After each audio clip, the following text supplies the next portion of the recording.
bandeko UDPS bakamba UDPS basala baerreur moko grave bakota jeu ya bato bazolinga to interrompre mandat oyo tokota dialogue na dialogue esika Félix akopedre pouvoir rebeller lisusu na kati kuna na makambo ebele. Donc wana eza expérience mpo na ngai. En tout cas, de toute façon, jamais UDPS akoki participer à la manifestation ndenge wana parce que eza manipulation ya bamindele, parce que essentiel eza baya kozwa nani nakanisi te ke eza na bakaboyi baza na niveau ya comprendre baenjeux internationaux, baenjeux géostratégiques ozoleka kuna likolo baza kuna te. Jamais soki UDPS ezaki organisé structuré na bureau politique na bato abwanya bato expérience politique, jamais makambo ekoki kosalema. Faut ngai nakopesa yango Félix ye moko.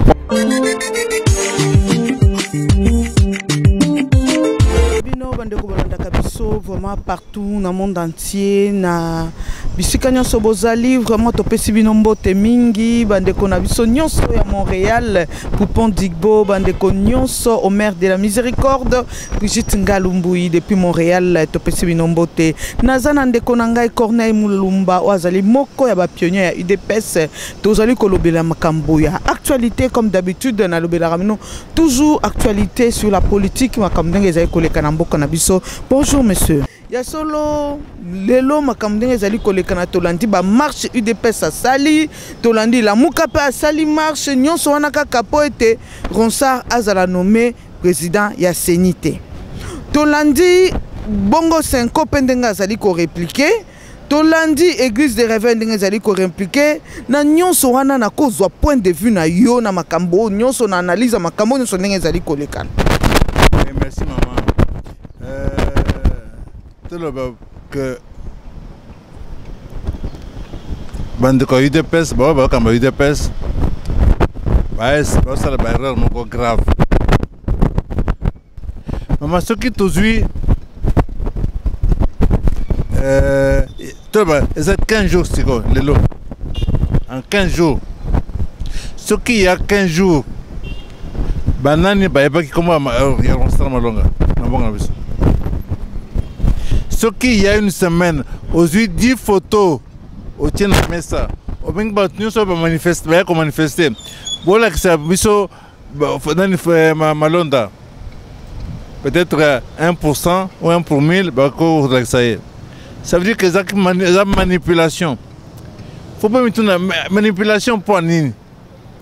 Parce qu'en jeu, il y a contrôle, il y a commande, il y a un bon cannabis, pas mindele. Ils ont utilisé l'église catholique. Là, on prend un makambo. Ce que vous avez bien, le cardinal Azobondissa, pouvoir et Félix Banda et Bandeli. Ah, on va faire Ronsard, cardinal Alingaki, Batia, Montonan, il y a la mouka, la tête, il y a Seni. Yango, vous avez bien, Bakanda Bazaki, ce qui 24, va éliminer Bangonionso, et Tikalaki 3. Na 3 wana uzana moko ya cardinal mususi ya bato ya SCC na Ronsard Malonda. Cardinal abendi candidat na ye batikali mibale nkawasala nyonso tu ali kata candidat na ye aleka alongoli ye batikali mibale tam batikali mibale baye ko découvrir que oyo parce que bona ye Ronsard akina sansa koleka te. Vous avez découvrir que Nani Alinga soit soutenir, va présenter que pas l'église Nani SCC, Azam Lamuka. Et Azam Lamuka, Azaki candidat à l'élection, Azam parti à Ewanga. Donc, cardinal Alinga qui attire Moutia Nani ya Lamuka na tête ya Seni.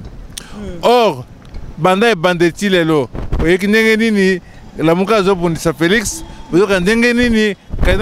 Félix. Alors, vous voyez comment on a battu UDPS, pas qu'on doit manifester contre Ronsard.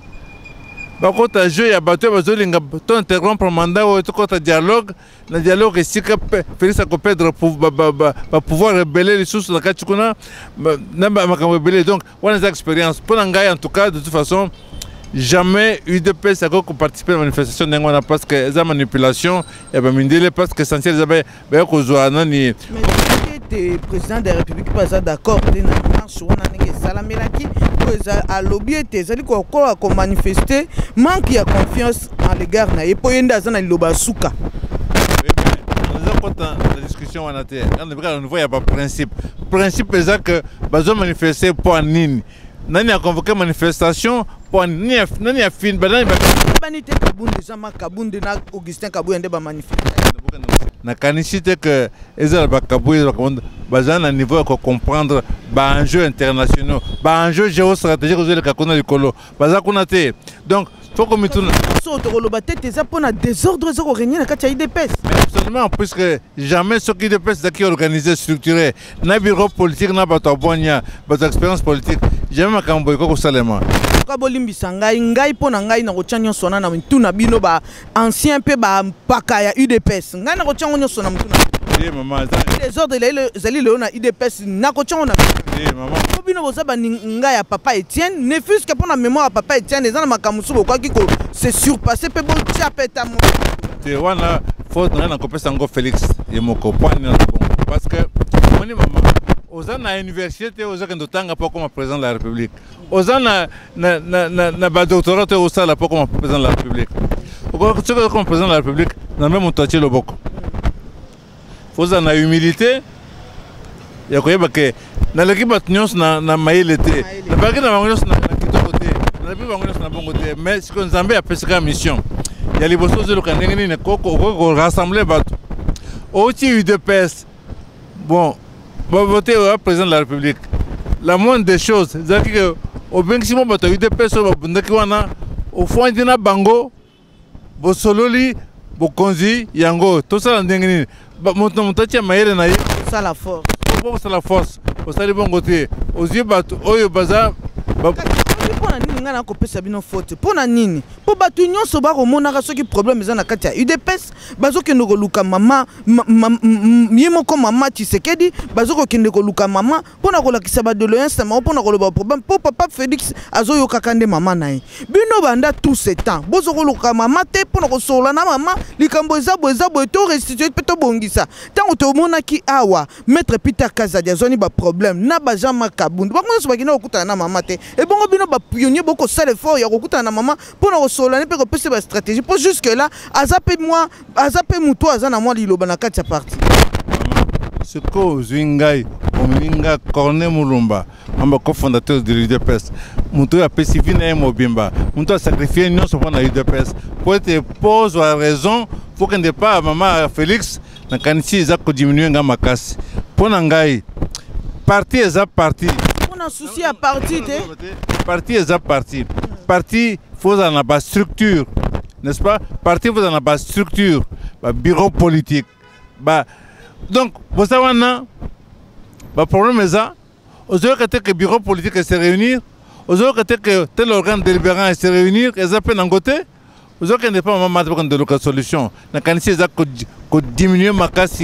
Peter Kazadio, Jacques Chabani, na maman, ezalaka pe kaka ko diminuer. Maman, ce qui est le maman Martha anniversaire n'a pas lobby. Il n'y a pas de problème. Mais pour décider, ma parti direction à parti, aucun ne se réfère pas à maman Marthe. Pour azam moko ya bino ba pionnier te, eza bongo te. Mais maman Marthe, eza maman Félix, eza moi c'est Etienne Tshisekedi. Eza mon tour à vivre comme na biso na bandeli petit lelo. Soko roloba à vivre na bino combat wana. Bien sûr, on conteste en côté. Mais Azaki cadre la partie, puisque nous sommes dans cadre de UDPS. Puisque nous sommes dans cadre de UDPS. C'est-à-dire, mon temps n'a pas bino baluba bochaka kaka basi pembeni bochaka basi pembeni bochaka basi teke bango pe batelema pour lelo yo ce qui totali bien. Maman Martha côté ma ça peut partir. Maman Félix à cause n'a pas maman naïe à cause de la sagesse. Maman a la sagesse. Attention comme président de la République.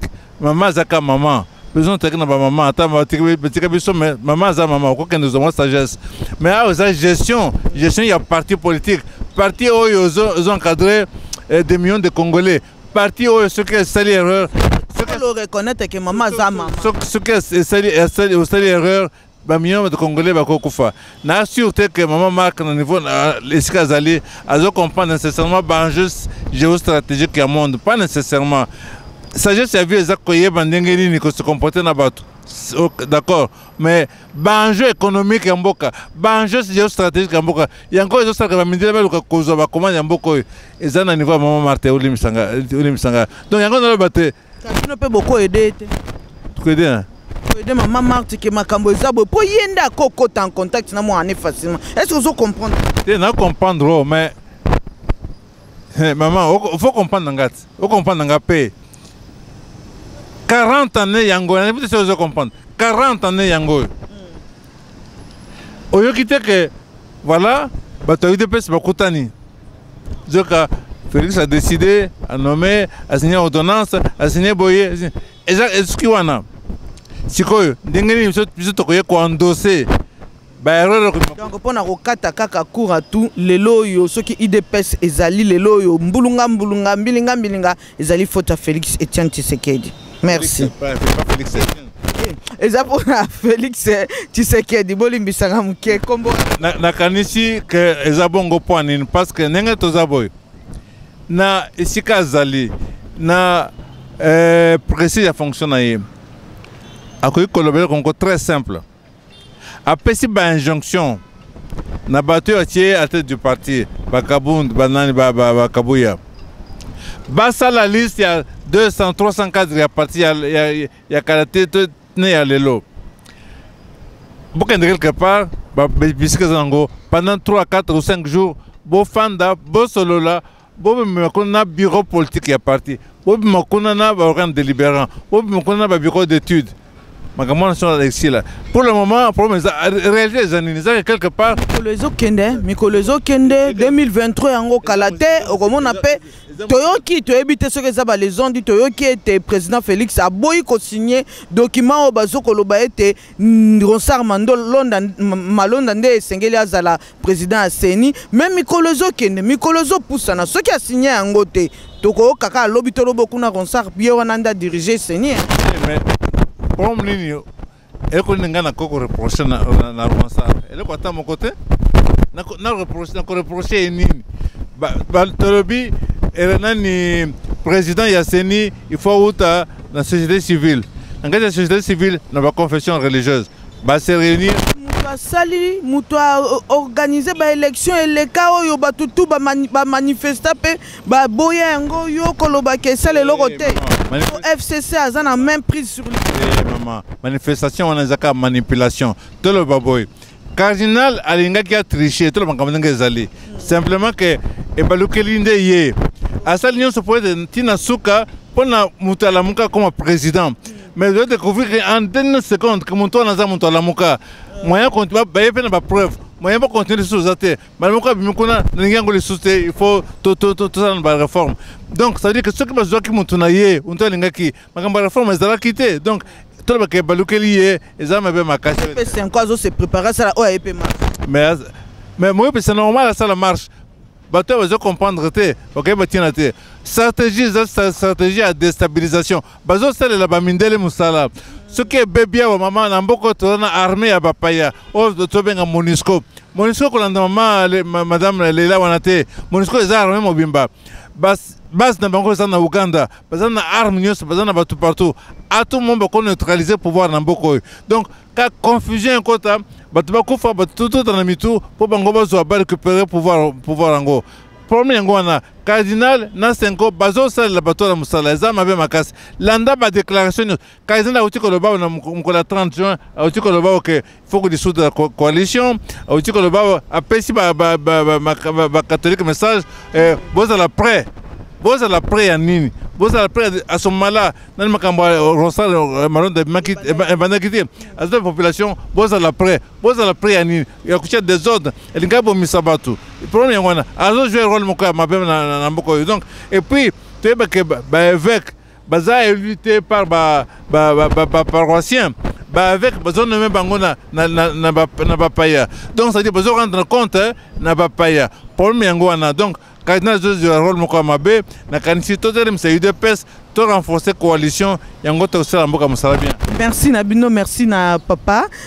Corneille Mulumba nenga répondre à toujours une invitation na biso merci au lobby mingi temke mekasi au lobby très important merci na bino bolanda kabiso, merci na Yannick Asimbi caméra, merci na équipe mobimba ya Info Congo Masolo. Bo s'abonner lisusu ebele Roy Mbui na montage sur le bino, merci en tout cas de bonnes choses to kuta na mikoko ya bande konanga nyonso Poupon Digbo. En tout cas de gros bisous à toi à Paris, Christelle Mbouyi, Lydie Mbouyi, Batu nyonso, Dina Mbouyi, Sandra Mbouyi. En tout cas na pesi bino mbote, merci to kuta na mikoko ya, bye.